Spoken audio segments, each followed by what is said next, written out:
Assalamualaikum warahmatullahi wabarakatuh. Perkenalkan, nama saya Ulfiana Latifah dari D4 Komputerisasi Akuntansi, cabang Stikom Kendal.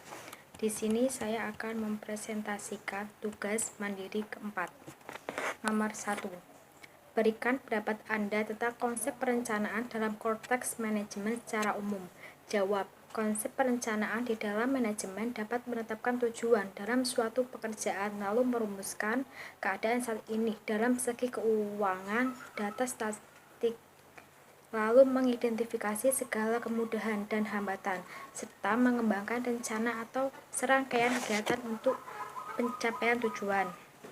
Nomor 2. Mengapa perencanaan sangat diperlukan dalam setiap aspek kehidupan, baik dalam ruang lingkup individu maupun manajemen organisasi? Jawab. Karena membantu manajemen untuk penyesuaian diri dengan perubahan-perubahan lingkungan, membantu kristalisasi persesuaian pada masalah-masalah utama, memungkinkan manajemen memahami keseluruhan gambar operasi lebih jelas, membantu penempatan tanggung jawab lebih cepat.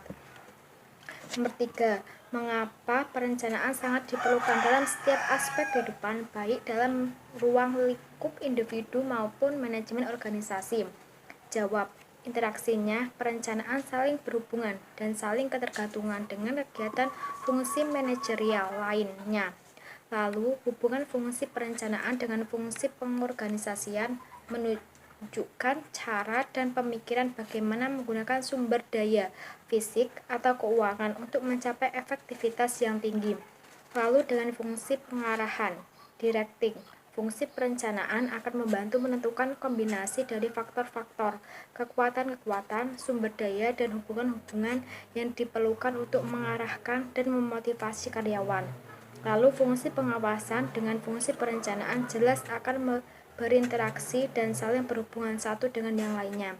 Mengingat peran atau fungsi pengawasan akan menjadi efektif ketika sesuatu telah dibuatkan perencanaan yang baik. Nomor 4. Apa yang dimaksud dengan strategic plans dan operational plans? Berikan penjelasan Anda dengan contohnya. Jawab. Strategic plans adalah hal yang menentukan bagaimana sebuah organisasi akan melalui tahun-tahun ke depan, bagaimana mencapai tujuannya, dan bagaimana mengetahui cara mencapai tujuan. Contohnya, kita ambil dari PT Aqua. Visi dari perusahaan tersebut ialah Aqua telah mencapai bagian dari keluarga sehat Indonesia lebih selama 30 tahun. Sebagai pelapor air minum dalam kemasan sejak didirikan tahun 1973. Kini aku menjadi bagian yang tidak terpisahkan dari hidup sehat masyarakat Indonesia. Dulu dan kini aku tetap dan selalu menjadi yang terbesar, terdepan di Indonesia. Sedangkan operational plans adalah penguraian lebih terperinci bagaimana rencana-rencana strategik akan dicapai. Rencana-rencana operasional dibagi menjadi dua, yaitu rencana sekali pakai dan rencana tetap.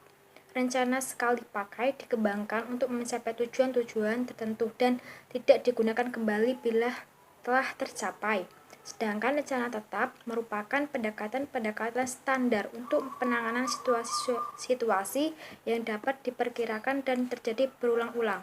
Contohnya, peningkat penjualan makanan siap saji sebanyak 20% setiap outlet.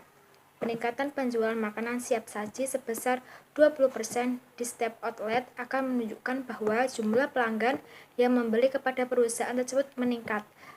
Dan dengan demikian akan mendukung pencapaian taktik memperluas pangsa pasar menjadi 30%.